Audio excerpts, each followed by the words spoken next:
ہمارے بیٹے ان کے اوپر قربان، اگر میں نہیں تھا کربلا میں کہ اپنی جان ان کے اوپر قربان کر دیتا تو کم سے کم میرے بیٹے نے اپنے جو ہے وہ چچا وہ ماموں کے اوپر جو ہے وہ جان قربان کی، میں ہوتا تو میں بھی جان قربان کر دیتا. تو یہ بہرحال اختلاف نہیں ہے، یہ تاریخ میں ہے. بہت بہت شکریہ. دیکھتے ہیں یہ سائل کیا کہہ رہے ہیں. السلام علیکم. وعلیکم السلام. میں بریلی سے بول رہا ہوں، محمد سلیم رضوی. جی میرا سوال یہ ہے کہ ہر شیعہ کو تقلید کرنا ہے کسی کی نہ کسی کی، اس کا جواب دیجیے مجھے. یہ بریلی سے سوال کر رہے ہیں ہمارے بھائی کہ ہر انسان کو تقلید کرنی چاہیے. بہت اچھا سوال کیا ہے. جی کیا ہر انسان کو تقلید کرنی چاہیے؟ نہیں، ہر انسان کو تقلید نہیں کرنا چاہیے. ہر انسان کو اسلام کے دستورات کے اوپر عمل کرنا چاہیے. جی یہ عمل کیسے ہوگا یہ طے کرنا ہوگا ہر انسان کو. جی اس کے لیے 3 راستہ ہے. جی پہلا راستہ یہ ہے کہ خود قرآن پڑھ لے پورا، جی اور تمام معصومین علیہ السلام کی سنت پیغمبر کے اوپر عبور رکھتا ہو، جی روایات سمجھتا ہو، جی اور نماز روزہ حج وغیرہ کے احکام کو نکال سکتا ہے. یعنی خود اجتہاد کرے، استنباط کرے اور مسئلے کے اوپر عمل کرے. اس طرح سے دستورات اسلام کے اوپر عمل کر سکتا ہے. نہیں کر سکتا تو احتیاط کرے. احتیاط کا مطلب یہ کہ 2 چیزوں کو جمع کرے. فرض کر لیجئے ایک بیابان میں نہیں معلوم ہے قبلہ کدھر ہے، آیا یہاں ہے یا اس طرف ہے، احتیاط کرے. ایک نماز ادھر پڑھے، ایک نماز ادھر پڑھے. یہ بہت مشکل ہے. اس سے زیادہ مشکل ہے انسان کو زندگی میں آج کل خصوصاً اتنا وقت کہاں ہے انسان کے پاس. احتیاط کے اوپر بھی عمل کرتا رہے. تیسرا راستہ یہ ہے کہ اگر کوئی اس میدان کا ماہر فن ہے اور اس نے اپنی پوری زندگی حوض علمیہ میں اور عربی، قرآن، علوم اور تمام روایات اور سنت پیغمبر کو چھان کے دیکھا، طے کیا، اور اس کے بعد غور و فکر کر کے اصول و قانون و اس مسائل کو استنباط کیا ہے اور بتا دیا کہ بھائی نماز پڑھنا ہے تو ایسے پڑھو، زکوٰۃ دینا ایسے دو، خمس نکالنا ہے ایسے نکالو، حج کرنا ہے اس طریقے سے کرو، یہ سارے واجبات ایک توضیح المسائل کے شکل میں بتا دیا ہے. تو اگر کوئی ایسے عمل کرنا چاہتا تو یہ بہترین طریقہ ہے، وہ عمل کر لے اس کے اوپر. اور اگر کوئی توضیح المسائل کے بتائے ہوئے مسائل کے اوپر عمل کرے کسی مجتہد کے کہنے کے اوپر تو اسی کو تقلید کہتے ہیں. تقلید اس کے علاوہ اور کوئی چیز نہیں ہے. مین یہ ہے کہ ہم اسلام کے شریعت کے تمام دستورات کے اوپر ہم عمل کرنا چاہتے ہیں تو کیسے کریں. یہ 3 طریقے آپ نے، یہ 3 طریقہ ہے. اب اگر آسان رکھتا ہے تقلید کرنا تو آپ تقلید کر لیجئے، ورنہ نہیں کرنا ہے تو آپ مجتہد نہیں کرنا چاہے تو مجتہد بن جائیے، نہیں ہے تو محتاط بن جائیے، جو طریقہ آپ کو. مگر اس دور میں میں سمجھتا ہوں میں خود اس لائق نہیں ہوں کہ میں اجتہاد کر سکوں. میں نے تقلید کا راستہ اختیار کیا ہے. ایک مجتہد جو سب سے عالم جامع الشرائط ہے، جو تمام علماء میں سب سے بڑا ہوتا ہے، اس نے مسائل کو استنباط کر کے ہمارے سامنے پیش کر دیا. میرے لیے مسئلہ آسان ہو گیا، میں تقلید کر رہا ہوں. اسے کہتے ہیں. بہت بہت شکریہ. آپ کیا کہتے ہیں؟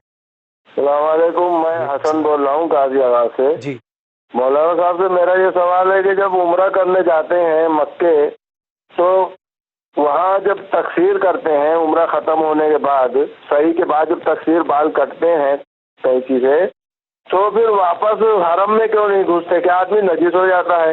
اگر تقصیر سے آدمی نجس ہوتا ہے پھر یہاں بال کٹا کے کیا نماز پڑھا جا سکتا ہے؟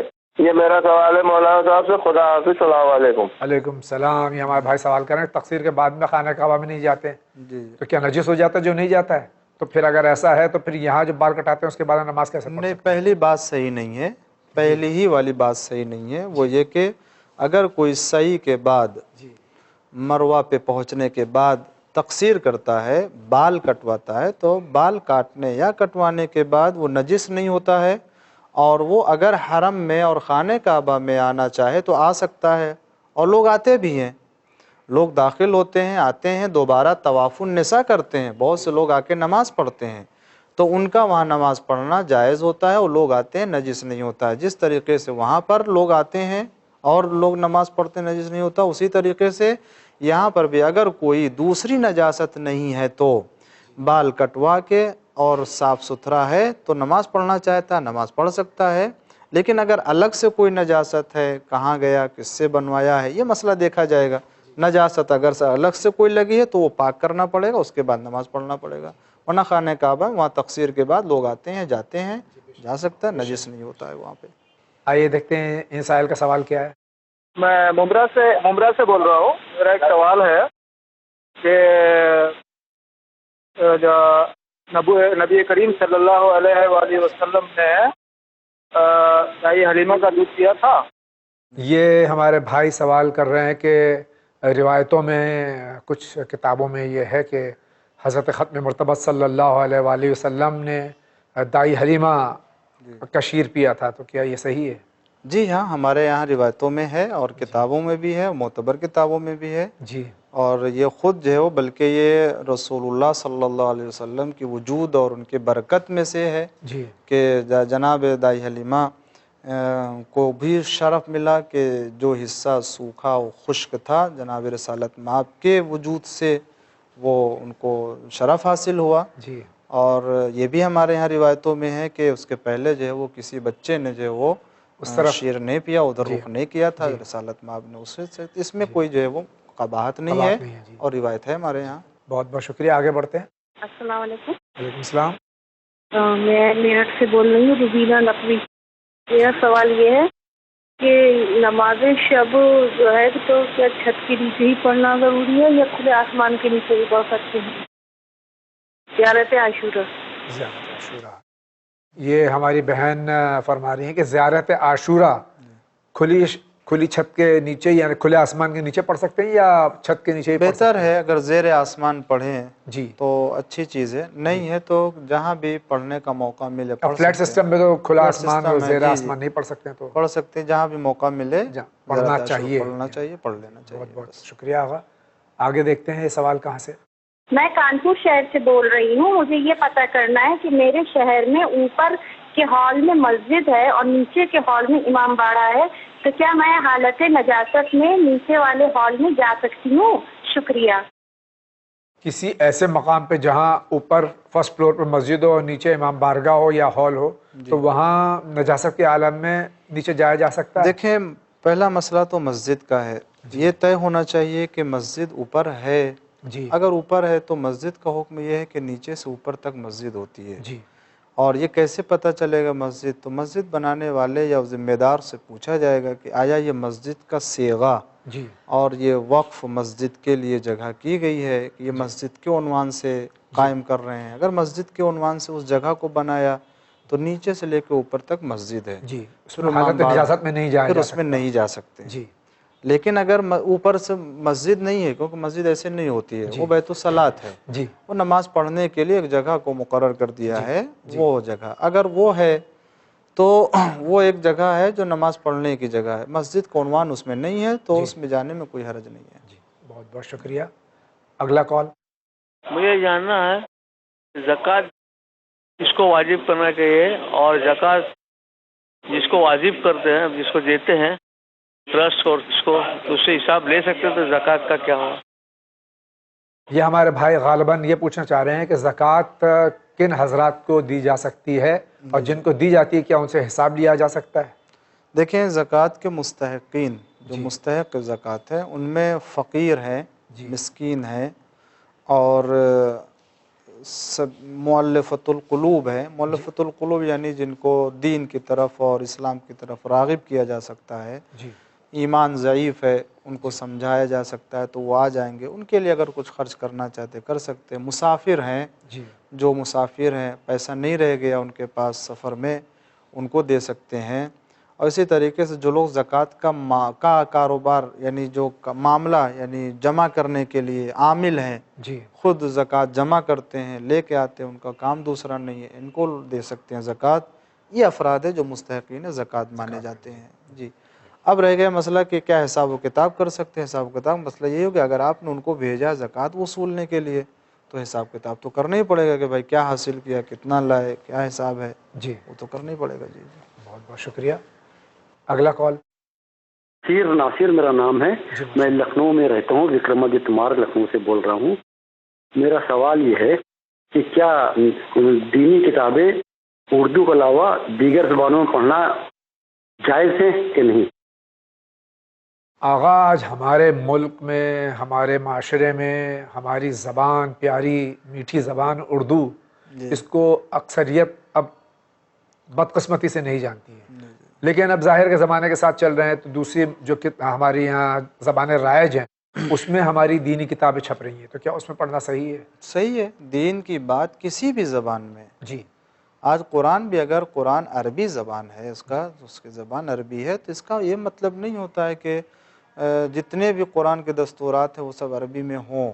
جی قرآن فطرت کی زبان میں بولتا ہے، جی انسانی فطرت کی زبان رکھتا ہے قرآن. اور جو حقائق ان کے اندر ہے، اسلام انسان کو، دنیا کے جتنے بھی انسان ہیں، آپ ان حقائق کو انسان کے سامنے پیش کریں وہ سمجھے گا. جی اب اگر یہ کسی کی زبان جو ہے وہ اردو نہیں ہے، کسی کی زبان فارسی، کسی کی زبان جو ہے وہ دوسری بنگالی، کسی کی زبان جو بھی، آپ اس زبان میں اس کو قرآن بتائیے، دین کی بات سمجھائیے، اچھی بات ہے، جائز ہے. کسی بھی زبان میں دین کی بات سمجھ سکتے ہیں اور لکھ سکتے ہیں، چھپا سکتے ہیں. بہت بہت شکریہ.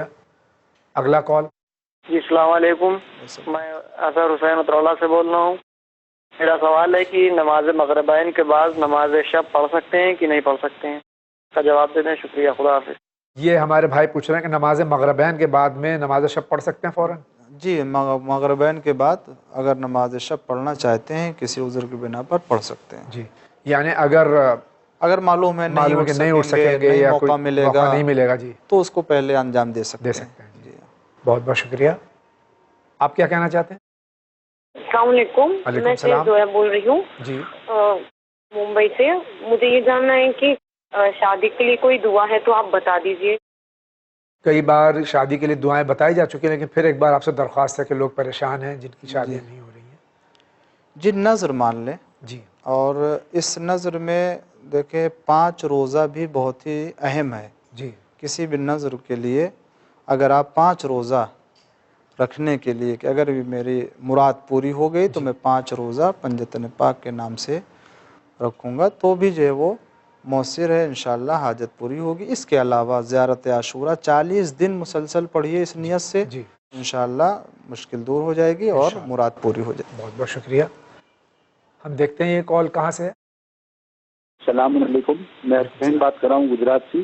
میرا سوال یہ ہے، کیا صاحب امام کا پیسہ عظیم چرن میں دے سکتے ہیں؟ خدا حافظ. یہ سوال ہمارے بھائی کر رہے ہیں کہ سہم امام کا پیسہ جو ہے چینل ون میں، جیسے کہ بار بار اسکرول پہ ٹیلی ویژن اسکرین پہ بتایا جا رہا ہے، آپ ایک بار اگر پھر سے اس کو دہرا دیں. جی بے شک دے سکتے ہیں، اور کافی یہاں سے اس طرح کے بیانات آئے بھی ہیں جی، اور لوگوں کو تشویق بھی دلائی جا رہی ہے. جی اور دوسری بات آپ نے بھی کئی بار اس بات کی طرف توجہ دلائی جی کہ ون چینل کے پاس جو ہے وہ تمام مراجع اعظام کے اجازہ موجود ہے، جی لہٰذا سہم امام اور اسی طریقے کے دوسرے رقم کے بھی لیے بھی کہا گیا اگر آپ بھیجنا چاہتے ہیں تو بھیجیے، اور ون چینل اس کو قبول کرتا ہے. بھیجیے اور ضرور بھیجیے، کیونکہ یہ ایک مؤثر طریقہ ہے تعلیمات محمد رضا علیہ محمد علیہ السلام کو پھیلانے کا. آپ کا بہت بہت شکریہ. اسی کے ساتھ میں ہم دیکھتے ہیں نیکسٹ کال کہاں سے ہے. السلام علیکم. وعلیکم السلام. میں شکیل نوگامی میرٹھ سے بول رہا ہوں. قبلہ میرا سوال یہ ہے کہ جب آخری امام کا ظہور ہوگا انشاءاللہ تو آپ دنیا سے ظلم و ستم کو ختم کریں گے اور پوری دنیا میں عدل و انصاف قائم ہوگا. اس کا مطلب یہ ہوا کہ پوری دنیا میں مومن باقی رہیں گے، یعنی سب مومن ہوں گے. اور اللہ تعالیٰ ارشاد فرماتا ہے کہ جب تک ایک مومن بھی دنیا میں باقی رہے گا تب تک قیامت نہیں آئے گی. تو کیا یہ دنیا کے سارے مومن ختم ہو جائیں گے جب قیامت آئے گی؟ السلام علیکم. یہ آغا بھائی فرما رہے ہیں کہ جب دنیا میں کوئی مومن نہیں رہے گا تب قیامت آئے گی، ایسا کچھ ہے کیا؟ ایسے کوئی روایت میری نظر میں نہیں ہے، اور نہ یہ کتاب میں، نہ یہ کہ قرآن میں کہیں ہے کہ جب تک جو ہے وہ مومن اس دنیا میں رہے گا قیامت نہیں آئے گی. ایسا کچھ بھی نہیں ہے. اور رہ گئی بات یہ کہ امام زمانہ علیہ السلام کے دور حکومت میں کیا سب لوگ مومن ہوں گے؟ تو یقیناً وہاں پر نیکیاں زیادہ ہوں گی اور ہر طرف انصاف ہوگا، ہر طرف جو ہے وہ حق کا بول بالا ہوگا، مگر وہیں پر عدل و انصاف قائم کرنے کے لیے دستورات بھی ہوں گے، عدالتیں بھی ہوں گی، اور ان سب چیزوں کا ہونے کا مطلب یہ ہے کہ برے لوگ بھی ہوں گے، لیکن وہاں پر کوئی ناانصافی نہیں ہوگی. جو ظلم کرے گا اس کو ظلم کی سزا دی جائے گی، اور جو نیک کام کرے گا اس کو انعام دیا جائے گا. اس میں کسی طرح کو کوئی جو ہے وہ ناانصافی نہیں کر سکتا ہے۔ آج اگر کوئی یہ مسئلہ اٹھاتا ہے تو 2 گواہ لے کے آنا پڑتا ہے، وہ ثابت کرنا پڑتا، وہ بھی نہیں کر پاتا۔ امام زمانہ علیہ السلام کو گواہوں کی ضرورت نہیں پڑے گی، وہ مسائل کو خود جو ہے وہ اپنے علم کی بنیاد پر حل کریں گے، کسی طرح کوئی ظلم نہیں ہوگا۔ ایسا نہیں ہے کہ اس دور میں بھی سب مومن ہوں گے، کوئی بھی برا نہیں ہوگا، نہیں اچھے برے سب ہوں گے، مگر انصاف ہوگا، یقیناً انصاف ہوگا، عدل و انصاف کا جو بول بالا ہوگا، فوقیت ہوگی اس دور میں ہوگا، اس دور میں انشاءاللہ۔ آئیے دیکھتے ہیں اگلا کال کہاں سے۔ السلام علیکم۔ وعلیکم السلام۔ رضوی گجرات مہوا سے بات کر رہا ہوں۔ میرا سوال قبلہ سے یہ ہے کہ جو امام نماز پڑھاتے ہیں امام کو، تو کیا وہ اپنی نیت کرتے ہیں یا امام کی نیت کرتے ہیں؟ اگر امام کی نیت کرتے ہیں تو ان کی نیت باطل، اور اگر ہم اپنی نیت کرتے ہیں تو امام کی نیت باطل۔ تو برائے مہربانی اس کا جواب دیں آج کے ہفتے میں، شکریہ۔ آغا اس کا جواب کم سے کم مجھے یاد ہے 3 یا 4 بار دیا جا چکا ہے، لیکن پھر بھی بہرحال جی اس طرح کے بہت سے مسائل ہیں جن کے کئی بار جواب دیا جاتا ہے۔ دیکھیں یہاں پر جو مسئلہ جماعت کا مسئلہ سمجھیے، اسی لیے بات کہی جاتی ہے توضیح المسائل پڑھیے تاکہ مسائل کا علم ہو۔ جماعت کے احکام ہے، جماعت کے لیے یہ ہے کہ اگر کوئی شخص امامت کے لائق ہے اور وہ نماز پڑھ رہا ہے تو آپ اس کے پیچھے نماز پڑھ سکتے ہیں، آپ اس کی اقتداء میں نماز پڑھ سکتے ہیں۔ ضروری نہیں ہے کہ آپ اس کا نام جانتے ہوں اور آپ جو ہے وہ اس کے شجرے کو جانتے ہوں، یہ سب ضروری نہیں ہے۔ آپ ایسے شخص کے پیچھے نماز پڑھ سکتے جو نماز پڑھا سکتا ہے۔ اسی طریقے سے وہ فرد جو یا وہ امام کے جو نماز پڑھا رہا ہے اس کے لیے یہ ضروری نہیں ہے کہ یہ نیت کرے کہ میں نماز پڑھا رہا ہوں۔ اگر وہ اپنی نماز پڑھ رہا ہے اور دوسرے لوگ آ کر کے اس کی جماعت میں شریک ہوں یا اس کی نماز میں شریک ہو کے اقتداء کر لیں، ان کی جماعت کی نماز ہو جائے گی، وہ نیت کرے یا نہ، نہیں کہتے ہیں سوائے نماز جمعہ کے، سوائے نماز جمعہ، وہ نماز جمعہ کا الگ مسئلہ ہے۔ نماز جمعہ کے لیے امام کے لیے ہے کہ اس کو باقاعدہ پڑھانے کی بھی نیت کرنی چاہیے، لیکن بقیہ نمازوں کے لیے ایسا کوئی حکم نہیں ہے۔ یہ سائل کیا کہنا چاہتے ہیں دیکھتے ہیں۔ السلام علیکم۔ وعلیکم السلام۔ میں پونا سے شاہنواز قاضی بول رہا ہوں جی۔ میرا سوال ایسا ہے حضرت کہ میری ایک خالہ جان ہے جو کلیان میں رہتی ہیں، ان کی طبیعت ناساز ہے، طبیعت خراب ہوتی ہے، اور ان کے کچھ کورٹ میں مسئلے چل رہے ہیں، اس میں ان کو فائز نہیں مل رہا ہے۔ اس طرح کا سوال ہے، ان کو اس کورٹ میں فائز ملے اور ان کی طبیعت جو خراب ہوتی ہے، بار بار پریشان رہتے ہیں، وہ طبیعت خراب رہتی ہے، ان کو تھوڑا فائز ملے، ان کی طبیعت بھی ٹھیک ہو جائے، اس لیے مولانا صاحب سے دعا کی درخواست۔ السلام علیکم۔ ہم بھی دعا کرتے ہیں کہ اللہ تعالیٰ آپ کی خالہ کو اور جملہ مومنین و مومنات کو صحت کاملہ اور عاجلہ محمد اور آل محمد علیہ السلام کے صدقے میں عطا فرمائے۔ اور آغا ان کی درخواست دعا کے لیے ہم بھی دعا کرتے ہیں مومنہ کے لیے، پروردگار عالم خاص طور سے اس مومنہ کے لیے اور دیگر تمام وہ مومنہ کے جو اس دنیا میں ہیں اور بیمار ہیں، مریض ہیں، پروردگار عالم سے درخواست کرتا ہوں پروردگار تو اپنے کمال اور جمال، تو اپنے قدرت اور اپنے تمام اسماء حسنہ کا تیری بارگاہ میں اس کا واسطہ دے کر کے پروردگار بہترین مخلوق جو محمد آل محمد علیہ السلام ہیں، ان کے توسط سے کہ اس مومنہ کو اور دیگر تمام وہ مومنین و مومنات جو مریض ہیں شفا عاجل و کامل عنایت فرمائے۔ الہی آمین۔ آغا اسی کے ساتھ میں کچھ ہمارے واٹس ایپ کے ذریعے سوالات بسم اللہ دیتے ہیں۔ السلام علیکم۔ السلام علیکم السلام۔ میرا نام رضوان ہے، میں امروہہ سے ہوں۔ میرا سوال ہے کہ جو بھی قتل عام عراق اور سیریا میں ہو رہا ہے تو اس کو انجام دینے والے افراد کسی معجزے سے ختم کیوں نہیں کر دیتا اللہ تعالیٰ؟ تو یہ سوال تو سب سے پہلے رسول اللہ صلی اللہ علیہ وسلم کے بارے میں ہو سکتا ہے جی، کہ کیا ضرورت تھی جنگ بدر، جنگ خندق، جنگ حنین، فتح مکہ کے لیے اتنے ہزار مسلمانوں کو جمع کر کے لے جاتے؟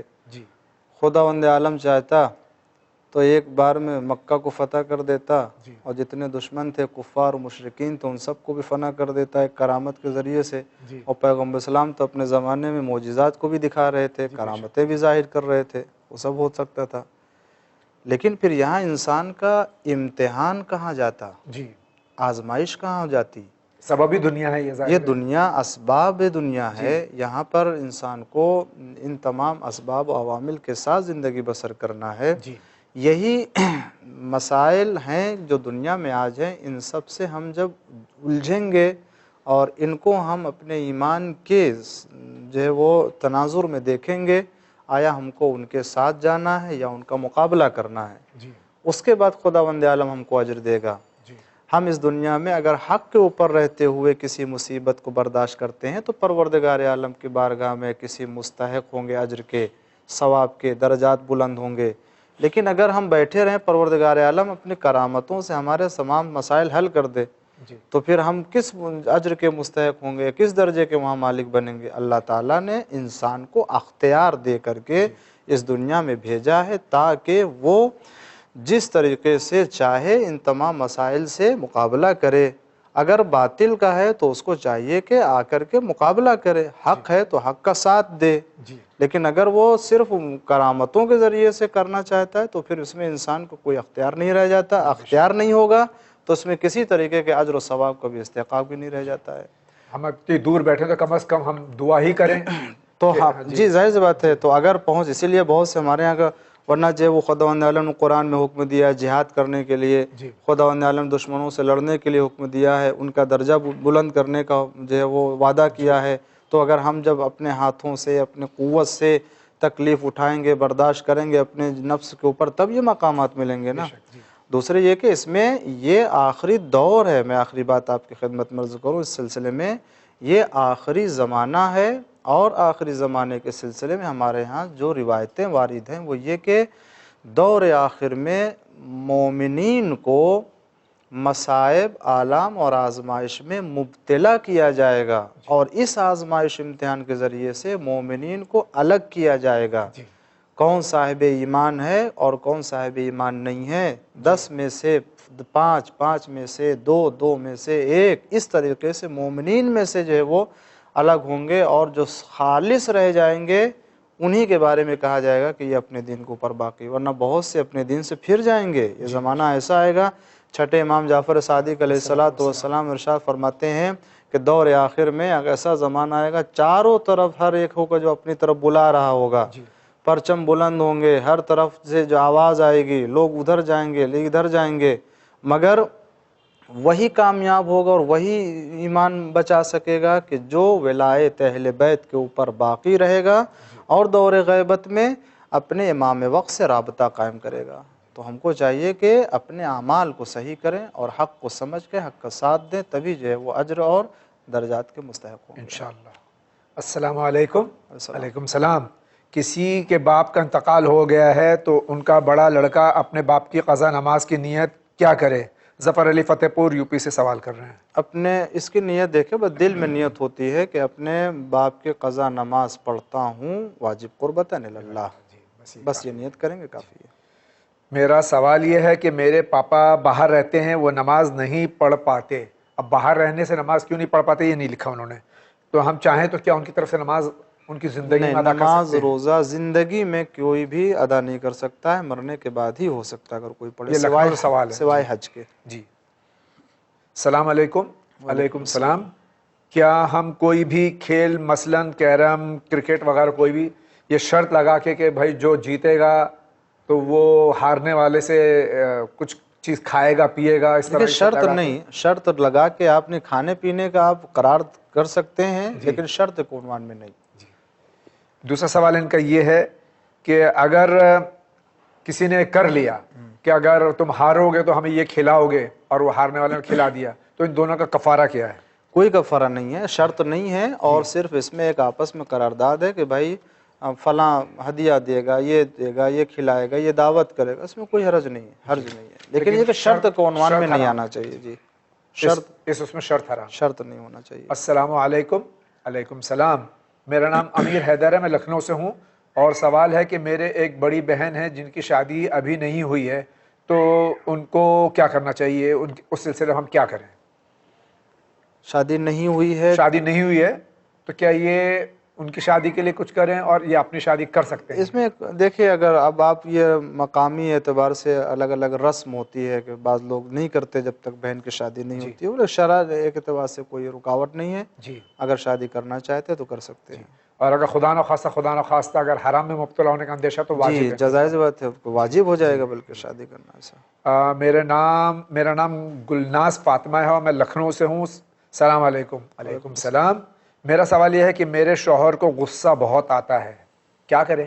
جی ان کے لیے دعا کیجئے، بہت سے دعائیں ہیں دعا کی کتابوں میں، ان کو دیکھیے جو غصہ جس سے دور ہوتا ہے، آپ ان کو وضو کا پانی پلائیے اور دعا پڑھیے، دعا مساعت الکرسی ہے، اسی طریقے سے اور بھی ورد صلوات درود پڑھیں اور ان کو سمجھائیں، تحمل کریں، صبر کریں۔ گھر میں ایسے حالات مہیا کریں کہ جس سے کہ اب وہ ظاہر بات ہے غصہ کیوں ہوتا ہے سب تو سمجھنا چاہیے، سب تو ساری چیزیں کہ آیا غصے کے اسباب خود تو نہیں فراہم کر رہے ہیں، ان کو کم کریں۔ السلام علیکم۔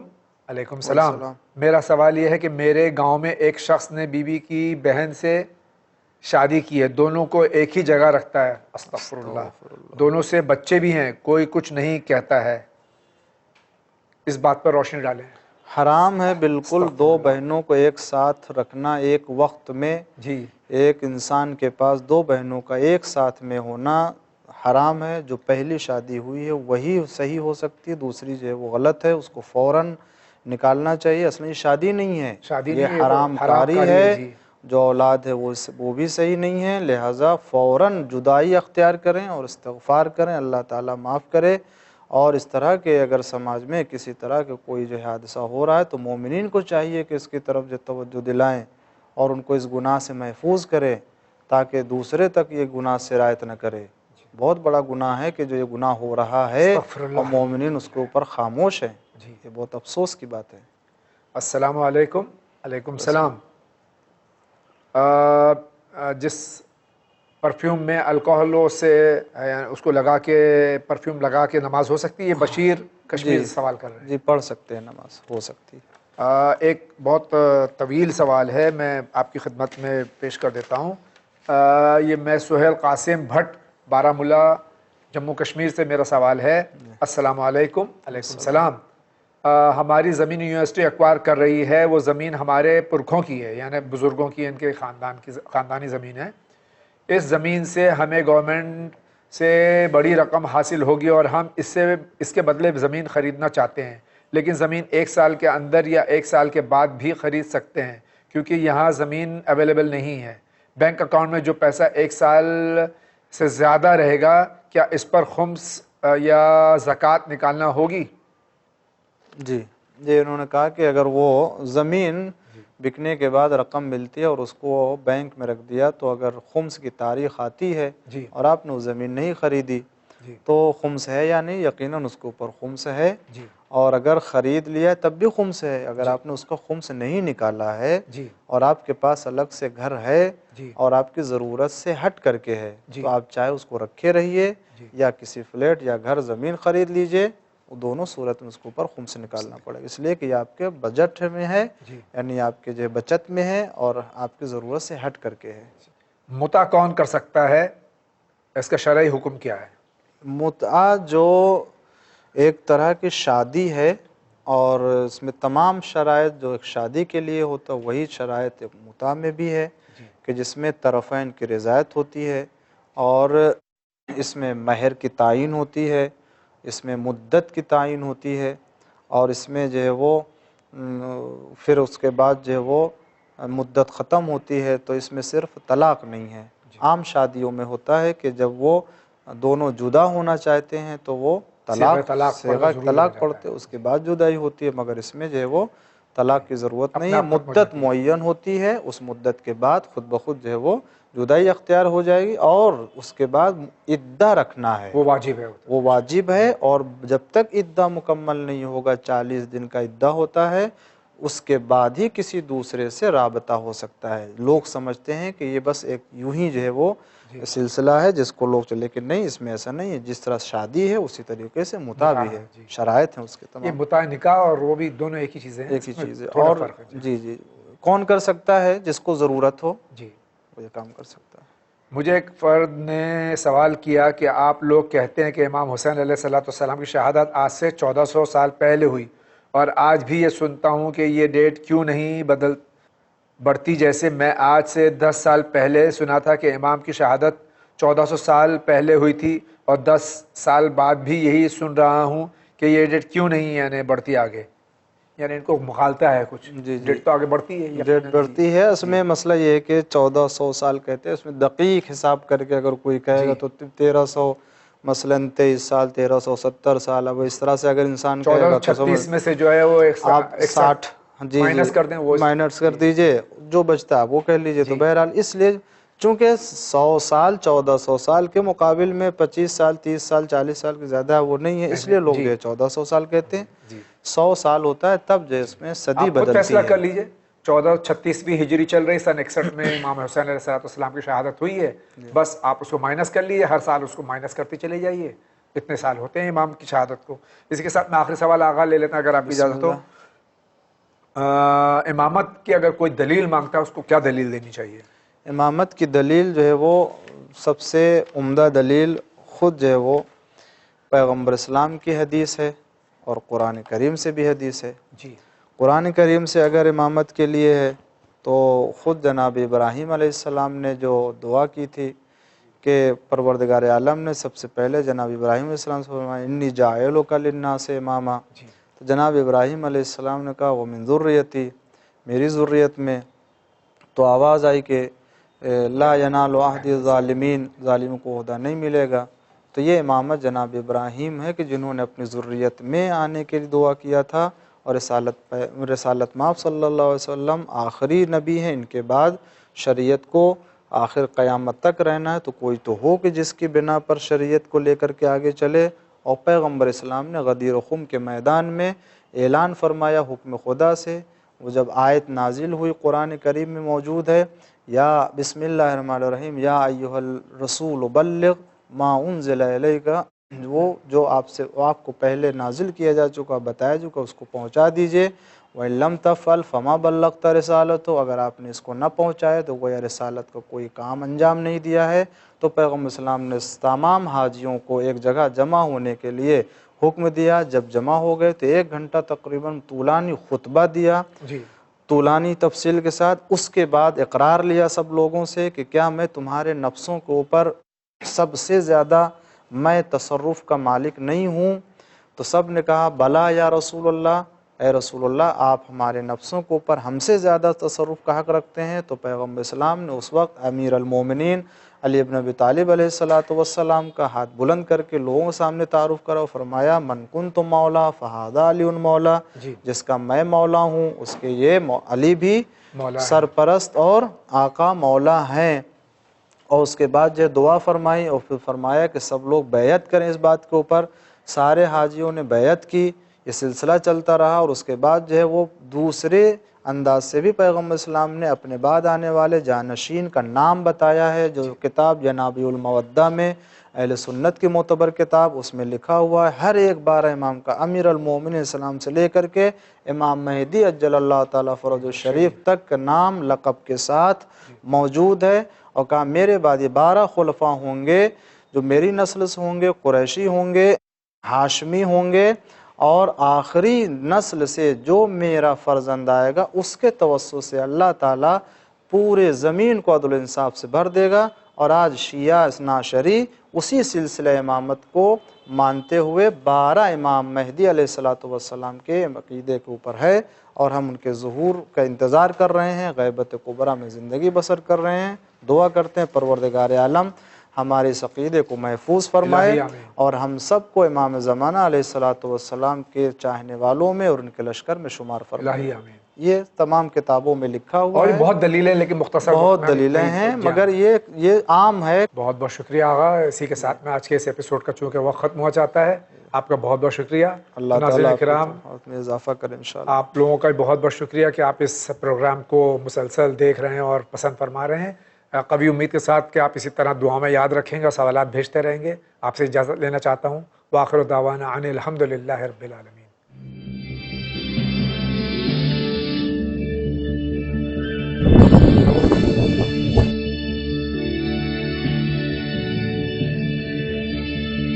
اللہ.